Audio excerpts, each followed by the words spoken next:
Genesis chapter 34. Now Dinah, the daughter Leah had born to Jacob, went out to visit the women of the land. When Shechem, son of Hamor, the Hivite, the ruler of that area, saw her, he took her and violated her. His heart was drawn to Dinah, the daughter of Jacob, and he loved the girl and spoke tenderly to her. Then Shechem said to his father Hamor, "Get me this girl as my wife." When Jacob heard that his daughter Dinah had been defiled, his sons were in the fields with his livestock, so he kept quiet about it until they came home. Then Hamor went out to talk to Jacob. Now Jacob's sons had come in from the field as soon as they heard what had happened. They were filled with grief and fury, because Shechem had gone and done a disgraceful thing in Israel by lying with Jacob's daughter, a thing that should not be done. But Hamor said to them, "My son Shechem has his heart set on your daughter. Please give her to him as his wife. Intermarry with us, give us your daughters, and take our daughters for yourselves. You can settle among us. The land is open to you.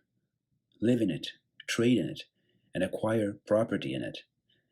Then Shechem said to Dinah's father and brothers, "Let me find favor in your eyes, and I will give you whatever you ask. May the price for the bride and the gift I am to bring to you be as great as you like. And I'll pay whatever you ask me. Only give me the girl as my wife."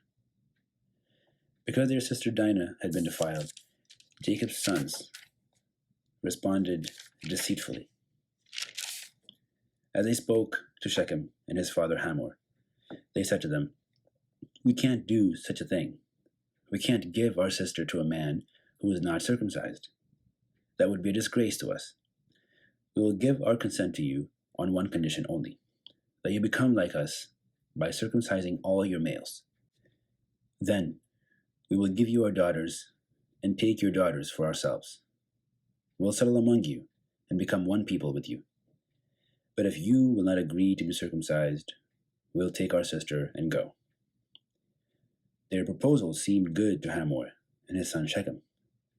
The young man, who was the most honored of all his father's household, lost no time in doing what they said, because he was delighted with Jacob's daughter.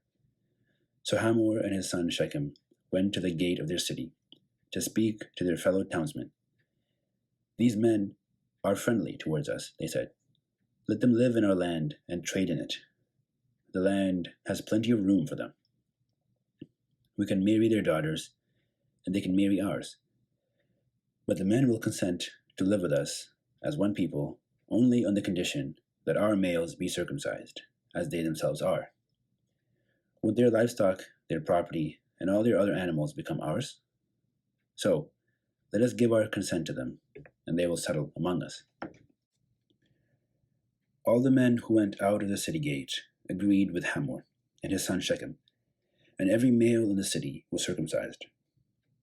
3 days later, while all of them were still in pain, 2 of Jacob's sons, Simeon and Levi, Dinah's brothers, took their swords and attacked the unsuspecting city, killing every male. They put Hamor and his son Shechem in the sword, and took Dinah from Shechem's house and left.